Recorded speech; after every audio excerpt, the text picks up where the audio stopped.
We're always told to be humble, but what does that actually mean? For a lot of us, trying to be humble feels like this really confusing battle inside our own heads. Are you supposed to just downplay your strengths? Or is there maybe another way? Well, in this explainer, we're going to dig into one specific and really powerful framework for understanding and practicing true humility. All right, let's get right into it. Is the secret to humility really just having low self-esteem? Do you have to walk around constantly putting yourself down or pretending your achievements don't matter?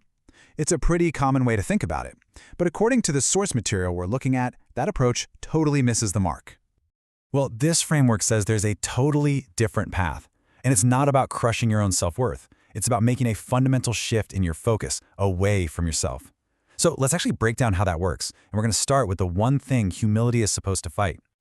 Okay, first things first. We got to know our enemy, right? Pride isn't just about being a little arrogant.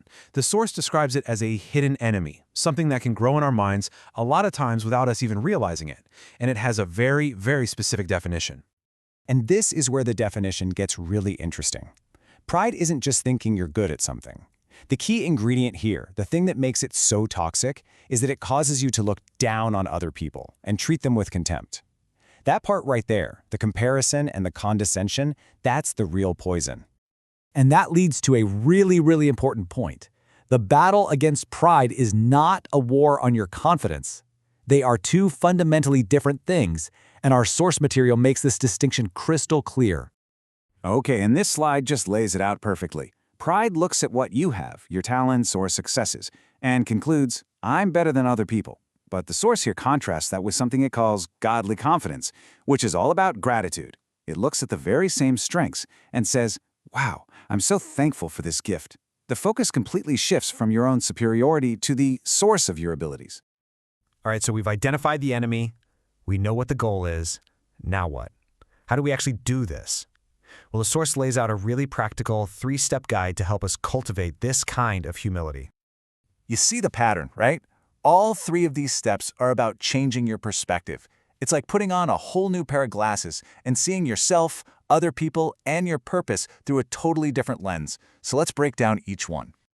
All right, step 1. This all starts with an internal shift. It's about completely recontextualizing how you see yourself. Instead of just seeing your life in a vacuum, the idea is to see it in relation to something much, much bigger. And the magic words here are in the sight of the Lord. Humility isn't something you just kind of work up in your own head. From this perspective, it's an act of placing yourself in the context of something, well, infinitely greater than you are. And this is a huge insight. Thinking things like, oh, I'm not that smart or I'm not very talented is actually counterproductive. Why? Because the focus is still on I. You're still the main character of the story. It's this really subtle but powerful trap of self-obsession just kind of flipped on its head. So the real solution here is to totally change what you're focusing on. Instead of dwelling on how great, or not so great you are, this framework suggests you should lift your eyes and think about the greatness of God. And when you do that, pride just kind of starts to shrink on its own. Okay, on to step 2. This is where we take that internal change and start applying it on the outside, in how we actually treat the people all around us. And for this one, the source points to the ultimate example from its tradition, Jesus. He didn't just talk about love and humility, he lived it out. I mean, the text points out he literally got down on his knees to wash his followers' dirty feet, taking the lowest possible position, that of a servant. So what's the lesson for us? It's all about action. Real humility isn't just a state of mind. It's a posture of service. It means you're actively looking for ways to put yourself underneath other people to help meet their needs, just like in that example. And that brings us to our final step, step 3. And this one is all about purpose. It's about seeing your life's work, what the source calls your ministry, not as some road to your own personal glory, but as a mission that has an expiration date. The source gives another really powerful example here, the Apostle Paul.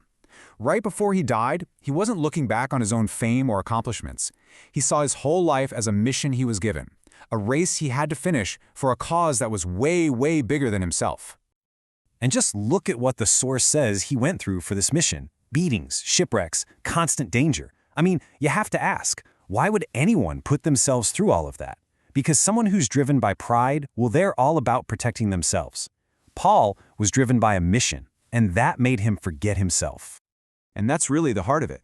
When you realize that your time here is short and you have this incredibly important mission to work on, to serve other people, to fight for a cause, there's just no time or energy left over for pride. The mission takes over. Okay, so let's pull all of this together. These 3 steps, how you see yourself, how you see other people, and how you see your purpose, they're all pointing to one single powerful idea. And this is it. This is the big takeaway from this whole framework. The way you win the fight against pride isn't by thinking less of yourself, but by thinking of yourself less. It's about redirecting your attention away from you and onto God, onto others, and onto a mission that matters. So the question we're left with isn't, how great am I? It's much simpler. In a world that is screaming for your attention, where are you going to choose to put your focus?